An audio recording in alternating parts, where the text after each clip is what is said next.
So Colin and I are going to talk to you this afternoon about a piece of research that Mercer conducted. We're going to start with showing you some UK highlights from that. Then Colin will spend some time talking about why we think you should care about this research and what you can do about it. And then I'm going to take us back and show you a client example. So, the research itself was conducted in late 2017. We interviewed around 7,000 people globally across 12 countries, including the UK, of course, and a significant number of C-suite executives. Here are some of the UK highlights. So firstly, one of the most important findings is that almost 2/3 of individuals don't expect to really retire. Kind of makes a bit of a mockery of the term. But actually, they think they will need to continue working in some form or another after their retirement age or their state pension retirement age. Some will choose to do that because they want to, but others will be forced into because of their financial situation. I bumped into my 70-year-old mum on the train this morning who was commuting to work. She continues to work 2.5 days a week and actually looks after my children for another day a week, and there's no sign of her stopping yet. And interestingly, she works for a gentleman in his late 80s. But what about life expectancy? How long do we expect people to continue living? Well, this is what people think about their own life expectancy, and we know that they generally underestimate how long they will live.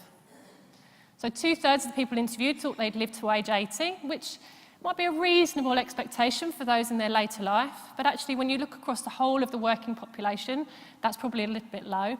And they expect to spend 15 to 20 years in retirement itself. Did you know that 50% of children in infant school today are expected to live till age 100? And what does that create in terms of stress for those in the working population, and how they feel about their future and their retirement, whatever form that might take? Well, actually, 3 in 5 people are stressed to some degree when they think about finance and retirement. And a number of those are extremely stressed by that. And here are the 3 biggest drivers. So one, the economy. They're worried about the effects the economy will have on their ability to create enough savings for their retirement. They're concerned about what will happen to the economy in the intervening period, and whether that means that affordability will be more difficult later in life. Secondly, they're worried about health in retirement. So they recognise the importance of being well for longer, but actually they're failing to do very much with that at all. They're not eating well enough, and they're not prioritising exercise either. And thirdly, although actually I'd like to see this number slightly higher up the list, they are concerned about their retirement savings. And women are more worried than men, and that's a good thing because actually their savings are much less than men's. So what can we learn about the past? Did you know that in 1908 the Old Age Workers Act was put into place, which created the first form of state pension in the UK? And whilst lots of things have changed in the intervening period, lots of things have remained the same. And some things are starting to repeat themselves, like hairstyles. Colin tells me that this is on fleek. I have no clue what that even means. But actually, whilst we can borrow hairstyles from our great-grandparents, there are other things we can't borrow. Their approach to life.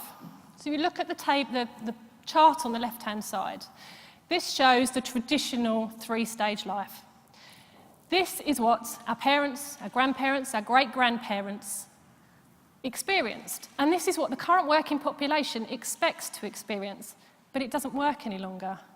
You add an extra 30 years of life into that, where does it go? Well, a little bit goes into education. Some of it might go into work, but the majority is falling into retirement. And there's 2 major reasons why that doesn't work. Firstly, the dependency ratio. That is the number of working people in the UK versus the number of people that need to be supported by those working through taxes, through the state system. That ratio under this model was 4:1.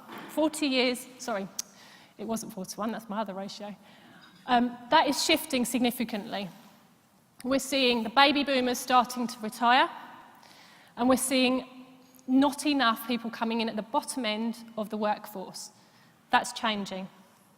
The other ratio is the individual's ratio of working years to retired years. And that ratio under this model was 4:1, but that's moving. If you add all 30 years into retirement, you're looking at almost a 1-to-1 basis. No one can afford save enough money during their working years to support another 40 working years of retirement. It's impossible. Something's broken, it needs fixing. On the right-hand side, here's one approach to how we might be able to change things and how things might look in the future. And to some extent, it will be individual for different people as to how they approach this. We need to think as companies about how we facilitate, say, flexible working later in life, in that period coming up to retirement, some periods out of the workforce, whether it be taking time out to care for children more actively when they're young, maybe parents when they need it, taking time to retrain, learn a new skill, join a different industry. Lots of different things need to come together in order to create this model. But we need cultural change and we need personal acceptance. This model's broken, this one needs to take over. So, Colin's now going to talk about why that's important. Thanks, Eve. So I'm going to move swiftly on from on fleek, and I'm going to dive straight into, so why should you care about these issues? Is there a benefit for organisations actually caring about these issues? Well, as we've heard already today, one of the biggest issues that we will all be facing over the coming years is Brexit. That, combined with changing demographics, suggests that the UK is going to be facing a workforce crisis. It's going to be far harder to attract and retain staff in the coming years. We can see that over the 10 years to 2015, UK workforce increased by 9%. In the 10 years from 2015 to 2025, the increase is projected to be just 2.4%, and the needs of the health and social care sector alone account for 2.1% of that figure. So we're expecting competition to get far more aggressive for staff. How can you win a war on talent? Some industries have traditionally struggled with particular demographics. An example of a company that's done well in terms of retaining female staff that have gone on maternity leave is Patagonia, the American outdoor clothing company. They have an on-site childcare centre, and that's possibly contributed to the retention of 100% of female staff who've had children over the last 5 years. Clearly, that's quite a radical solution. Not every organisation will be able to put in place solutions such as that, but it's an example of thinking about benefit solutions in a much broader context. What can your organisation do for your staff? An important finding from Mercer's research is that 82% of employees say that they trust their employer for sound financial advice. That's a very high number, and it compares to just 57% of employees that trust their appointed financial advisor for financial advice. So that's perhaps a little bit scary, but it's also an opportunity to offer broader financial benefits to your staff. But we know that many companies are already offering great tools, great guidance to their staff, and it's not always taken up or appreciated as much as we'd like it to be. Why is that the case? Is there anything we can do about that? At Mercer, we believe that to consider a person's overall financial well-being, it's important to consider a combination of shorter-term issues and longer-term issues.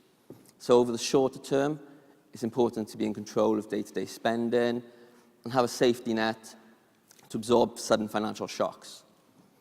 Over the longer term, it's important to have freedom to make personal choices in life and to be on track for the future and ultimately have adequate retirement savings. We see most benefit packages focus more on the longer term through pension schemes, sometimes advice in the run-up to retirement. We typically don't see much of a focus on the shorter term issues. How relevant are those short-term issues to your staff? Through our research, we can see that unsecured debt as a proportion of income is fairly consistent across all levels of pay. At the lower end, 13%, at the higher end, 12%, ranges from 11 to 15% in between. In good times, this may not be much of an issue at all, but what if something went wrong? We can also see from our research that almost half of the UK workforce have less than £100 in emergency savings, which is quite a shocking statistic. Imagine if something were to go wrong. For instance, maybe you wear glasses, you need glasses to see, to go about daily life. You accidentally sit on those glasses and immediately need to replace them for, say, £200. If you have no savings, what would you do? Well, on the first day of this month, you may have taken out a payday loan for the low APR of 1,509%. If it took you to the end of the month to get paid again, to pay that back, it would cost you roughly £50 in interest. If it took a bit longer to get the money together, say 3 months, you'd be ending up paying the same amount in interest as the original amount borrowed, so twice as much for the pair of glasses. So clearly, shorter-term issues can be very costly for many employees in the UK. We believe that if you help your employees fix those short-term issues, it will free them up to make better use of the tools and guidance that you already have in place for the longer-term issues. How can we help fix the short-term issues? We believe that it's important to use data analysis to identify the particular needs for your workforce and tailor your solutions accordingly. We believe it's important to use insights such as behavioral science to make sure that your communications are personal and that they're relevant and they resonate with your staff. And finally, it's important to make it as simple and easy as possible for your staff to take action and reduce the gap between intent and actually doing something. So, as a bit of a tongue-in-cheek example, we're going to consider why looking at high-level information rather than doing a deep dive into data analysis can be problematic. So, we've got a couple of individuals here of varying tennis ability and a couple of dubious statistics on these individuals. We might be tempted to make some high-level assumptions on the issues that these individuals face. We could make those assumptions based on age, experience, Grand Slam wins, income level, but ultimately, making assumptions on those binary considerations, we can see that typically they don't really translate to the actual issues that people have in the real world. And if you were to do so, you risk having inappropriate benefit solutions for your staff. Actual priorities may differ from assumptions. We can see in Eve's case, Eve's just recently moved to a larger home. Her main issue is mortgage debt. Myself, I need to get on the housing ladder. My main issue is a housing deposit. Mr. Becker, if the reports are to be believed in the press, has some debt issues and regrettably may need to sell some of his Grand Slam trophies to address those despite a successful career and high levels of income.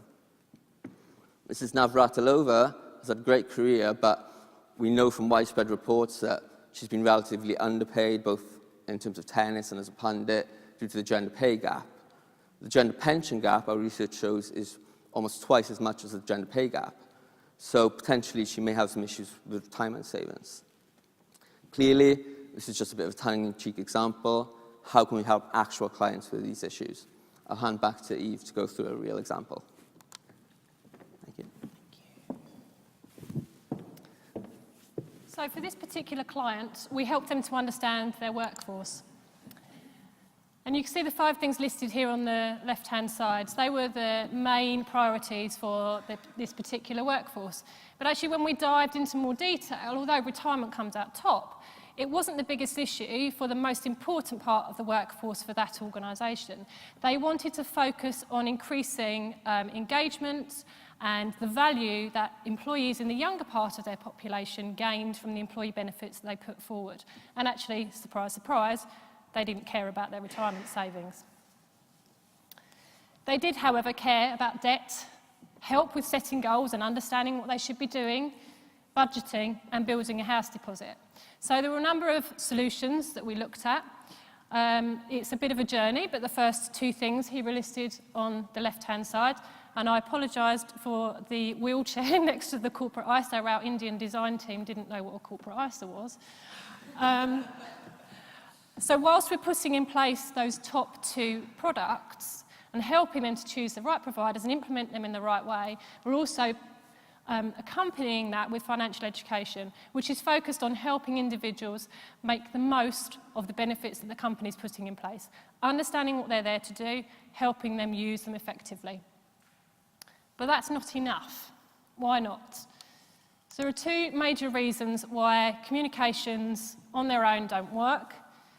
Information overload. There's way too much information for us to take in on a daily basis now. And actually, it's impossible for the human brain to even work out what's important in the information, let alone select the right things and do something with them. Secondly, inertia. It's much easier most of the time for someone to do nothing than it is for them to do something. So how do we use that positively? So with information overload, we've been running our personalised videos for a few years now, 2 to 3 years, and we've seen some really good results. These are consistent results across all of the clients that we've launched with. Almost 2/3 of people view that communication, they view it right through to the end, they watch the whole thing. And half of those, at least half of those, choose to take the action. So make it easy, remove the friction, make it personalised, they'll do something about it. What about overcoming the other barrier, inertia? We've seen some really positive examples of how inertia can work well in recent years. Auto-enrolment, whilst it might be a headache for lots of us, actually, it's increased workforce participation in pensions by 23% since it was put in place. Originally, people were suspects that opt-out rates would be much higher than they are, or they have been, 9% at present, and whilst we might see a slight increase in 2018 and 2019 increases, actually, I think you'll find that inertia stops them from moving out of it. So what can you do? What else can you default people into in their best interests? If we know what their priorities are, and we can think about those in different ways, we can help them to make the right decisions. So the waterfall approach to finances is the way that often things are thought about. Tax efficiency is most often the overriding concern. When you think about what people should do with their money, we think about tax efficiency. Retirement savings, obviously incredibly tax efficient at present. Rumours about whether that will continue for eternity or not, and obviously there are limits on it now as well. So what else do we do? If someone hits tax limits on pension, then maybe an ISA is the right product to look for them. Tax efficiency when it comes out. But tax efficiency is only important to a certain group of people. Imagine someone who's paying really high rent on a monthly basis.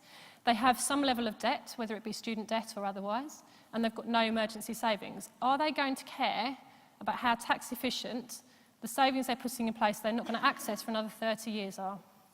Not really. What they might care about is some different products, and they might care about us using what we provide them as an organisation in terms of money in a different way. This is just an example. There are lots of different ways we can think about it, and to some extent it needs to be personalised. And then finally, there's non-financial approach to priorities as well. For some individuals, and particularly when we think about the 100-year life coming and how we want people to approach their working life and the balance between work and retirement, actually different priorities might be more important. Work-life balance, opportunity to go and retrain, go and work somewhere else for a few years, come back, etc. So how do you tie all this together? Well, we think it's important to consider that the current format of retirement is not going to continue to exist for that much longer. And that whilst people don't quite realise that yet, it is coming. So we need to broaden what we do. We need to understand their other priorities. We need to use inertia and frictionless action to drive change. And we think if you do that, it will put you in a good position to win the war on talent. Thank you.